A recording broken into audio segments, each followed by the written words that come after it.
스탠퍼드 교도소 실험에 대해서 들어본 적이 있습니까? 평범한 사람들을 대상으로 계획한 14일 동안의 심리 실험, 요컨대 감옥 체험입니다. 연구자들은 피실험자 중 절반에게 교도관의 역할을, 나머지 절반에게 죄수의 역할을 맡기고 어떤 일이 일어나는지 관찰했습니다.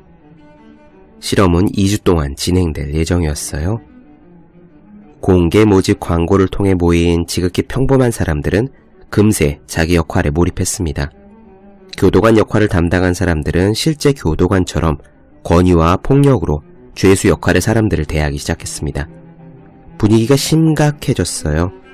폭동과 물리적 진압이 발생한 것은 놀랍게도 고작 실험 이틀째. 신체 학대, 정신과적인 증상, 심지어 성적 학대에 이르기까지 극한의 상황으로 치달은 실험은 6일 만에 중단되었습니다. 자리가 사람을 만든다는 말이 있습니다. 이 실험은 그 말을 과학적으로 입증한 셈입니다. 왜 자리가 사람을 만들까요? 그것은 문제의식 때문입니다. 역할에 따라 주어지는 문제가 다르기 때문입니다. 카페 주인은 어떻게 하면 커피를 더 많이 팔까를 생각하고, 학교 선생님은 어떻게 하면 아이들을 더 잘 가르칠까를 생각합니다. 지휘관은 어떻게 하면 병력을 잘 통솔할 수 있을까를 생각하고, 이등병은 어떻게 하면 선임에게 욕을 먹지 않을 수 있을까를 생각하지요. 사람은 주어진 문제를 해결할 수 있는 답을 생각하고 생각에 따라 행동을 옮깁니다. 그러는 동안 사람은 점점 문제를 닮아갑니다. 공부도 마찬가지입니다. 똑같은 수업을 듣는 사람이라도 어떤 문제의식을 가지고 공부를 하느냐에 따라 사람의 됨됨이는 판이하게 달라집니다. 그러므로 자신이 품고 있는 문제가 무엇인지 수시로 점검해야 해요. 우리의 문제가 우리를 만들기 때문입니다.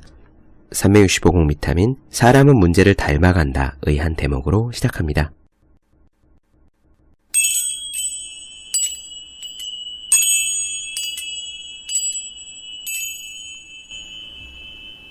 네, 안녕하세요. 본격 공부자극 팟캐스트 서울대는 어떻게 공부하는가, 한지우입니다. 우리는 지금 책의 역사에 대한 이야기를 나누고 있습니다. 최초의 글쓰기, 그리고 최초의 책에서 출발해서 인쇄기가 등장한 이후의 이야기를 나누고 있지요.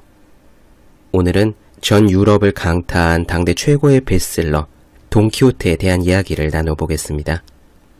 돈키호테의 줄거리를 나눠드리거나 하는 것은 아니고요. 책의 역사라는 측면에서 그 주변적인 이야기들을 조금 나눠드릴 것 같아요. 바로 시작해 보겠습니다.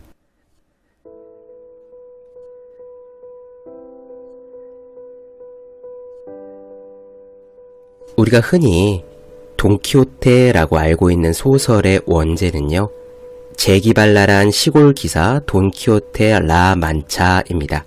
그 책은 저자 미구엘 데 세르반테스를 스페인 문학의 거장 반열에 올려놓았어요.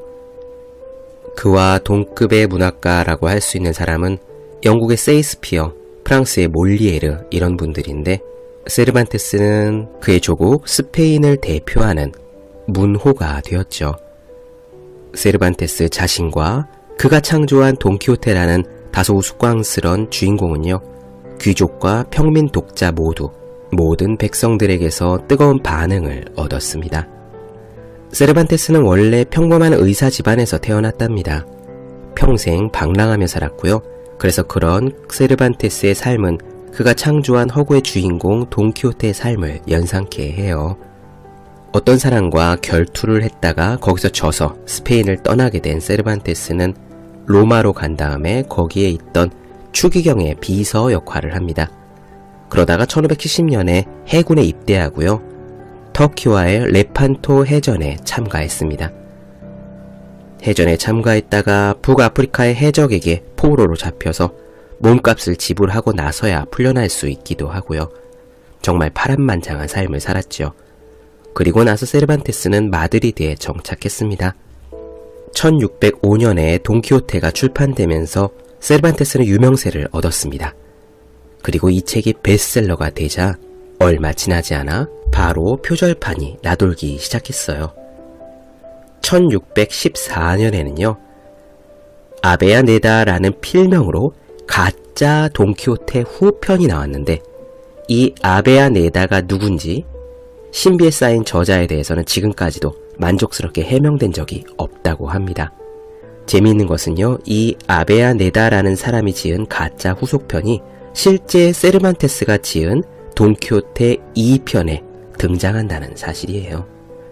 어쨌든 이렇게 자기 책이 베스트셀러가 된 다음에 다른 사람이 표절판까지 내놓자 이에 자극받은 세르반테스는 후편을 쓰기 위한 작업에 박차를 가했죠. 그래서 후편은 세르반테스가 사망하기 1년 전인 1615년에 출간되었습니다. 이미 이 후편이 나왔을 당시에요. 전편, 그러니까 돈키호테 1편은요. 영어, 프랑스어, 그리고 이탈리아어로 번역되었고 당대의 리스본, 밀라노, 그리고 브뤼셀 같은 주요 도시에서 일제히 출판된 말 그대로 세계적인 베스트셀러였던 겁니다. 돈키호테 후편 제62장에서 돈키호테는요. 바르셀로나의 진기한 명소 중 하나였던 어떤 인쇄소를 방문하는 장면이 나오는데 바로 여기서 인쇄하고 있었던 책이 아까 말씀드린 아베아네다라는 정체불명의 표절 작가가 쓴 돈키호테 후편이었습니다. 다시 말씀드리면요. 돈키호테라는 책 내에서 돈키호테 자신이 어떤 인쇄소를 방문하는데 거기에서 돈키호테 표절판을 막 찍고 있는 장면을 목격하는 거예요. 어쨌든 그 편 내에서는요. 조판에서 오류, 오탈자 교정에 이르는 출판의 모든 과정이 세세하게 묘사되어 있습니다. 이는 곧 출판 과정의 대부분이 이미 벌써 자신의 개인적인 통제권 밖으로 벗어났다는 사실을 세르반테스가 깨닫고 있었음을 보여주는 대목인 거죠.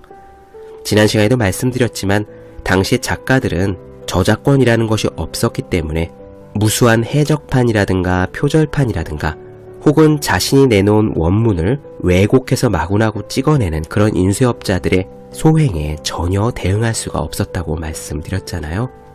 당대 최고의 작가인 세르반테스 역시 마찬가지였던 겁니다. 돈키호테 표절판은 아무런 처벌도 받지 않은 채 버젓이 유통되고 있었고요. 또 인쇄소에서 그 텍스트가 변형되고 교정되었다는 그런 사실이 돈키호테 책 안에서 적나라하게 드러났던 거죠. 생각해보면 저도 어렸을 때, 초등학교 때 학교 앞에 문방구에서 손바닥만한 만화책을 사서 읽었던 기억이 나거든요. 드래곤볼이라든가 람마 2분의 1이라든가 그런 책들을 엄청나게 조잡한 인쇄로 된 손바닥만한 크기의 그런 책으로 구해서 읽었던 기억이 나는데 지금 생각하면 그런 게 다 저작권 지키지 않은 해적판이었을 거예요. 아무튼 간에 이런 해적판 그리고 표절판들 때문에 작가인 세르반테스나 원작 출판업체로서 서적 판매를 함께 했던 그 출판사는요. 돈키호테라는 세계적 베스트셀러로 큰 수익을 올리지 못했습니다. 초판은 한 400부 정도 찍었다고 하는데요.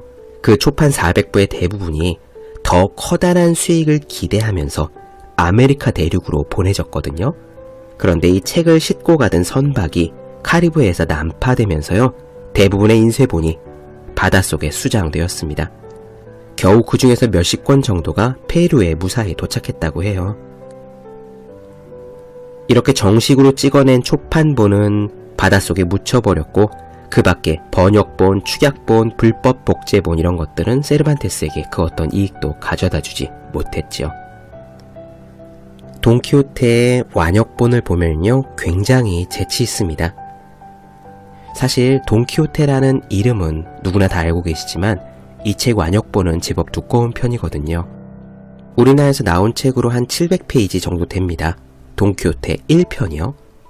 그래서 아동용 요약본이 아니라 완역본을 읽으신 분은 그 비율이 많지 않을 것으로 생각이 되는데 이 완역본을 보시면은 이 세르반테스가 굉장히 재치 있는 사람이라는 것을 한눈에 알 수 있어요. 그 안에 있는 내용뿐만 아니라 앞에 있는 형식, 그러니까 서문 같은 것만 봐도 알 수 있습니다.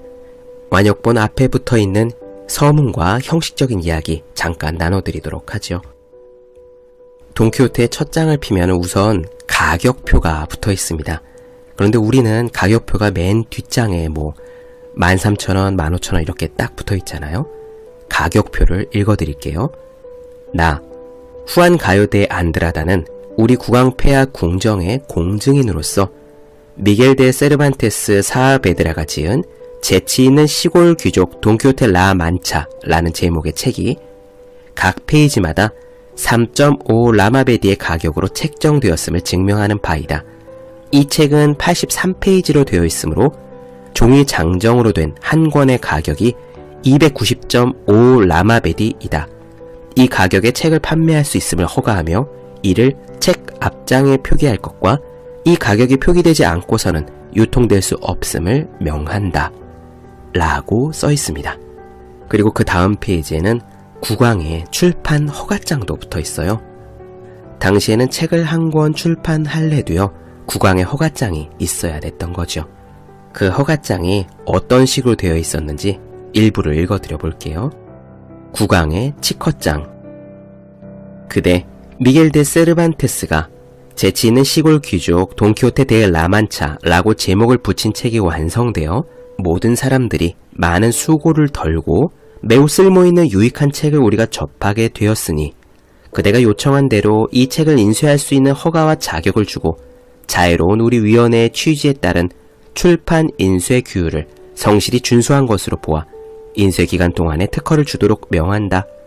이와 같은 이유로 그대에게 우리에게 이 증서를 주어 마땅하며 그것이 정당하다고 생각되는 바이다. 그대에게 자성과 자비를 베푸나니 그대와 혹은 그대가 고용한 사람에게 재치 있는 시골 귀족 돈키호테 데 라만차를 우리 카스티아 왕국 전체에서 이 증서의 날짜로부터 10년간 인쇄할 수 있는 허가와 자격을 주는 바이다. 이 10년 동안 이 책을 인쇄할 때마다 매번 그대는 우리 심의에 참석하여 원본과 함께 대조하여 보고 각 인쇄면마다 도장을 찍도록 하며 책의 맨 뒤에는 서명을 하여 이것이 원본과 일치한다는 것을 알 수 있도록 한다. 또 출판되었을 때 우리 위원회가 임명한 교정자의 형식과 원본에 맞춰 인쇄본의 오탈자를 수정하고 이렇게 인쇄된 각 권의 분량에 따라 적당한 가격을 정하도록 한다라고 국왕의 치커장이 붙어 있습니다. 이거보다 사실 치커장은 좀 더 길어요. 제가 일부분만 읽어드린 거고요. 지난 시간에 말씀드린 것처럼 당시의 책에는 앞에 권도 사파가 붙어 있고 제목이 길고 그 다음 장에 저자의 초상화가 판화로 붙어 있고 그 다음에야 목차로 넘어갈 수 있었다라고 말씀을 드렸죠. 그 목차로 넘어가기 전에도 이렇게 복잡하게 가격표, 국왕의 치커장, 그리고 조금 뒤에 보시겠지만 추천사, 헌사, 서문 등이 붙어 있었던 겁니다. 여러 가지 형식들이 너절너절하게 많이 있었던 겁니다.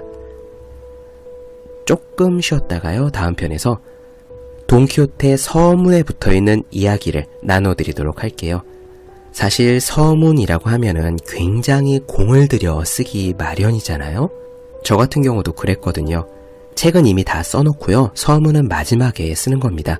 어떻게 하면 이 책 전체에 담긴 내용과 정신을 한 두어 페이지로 짧게 요약하면서도 임팩트 있게 쓸 수 있을까 하고 고민을 하기 때문에 서문은 자연스럽게 묵직하고 진지해질 수밖에 없거든요.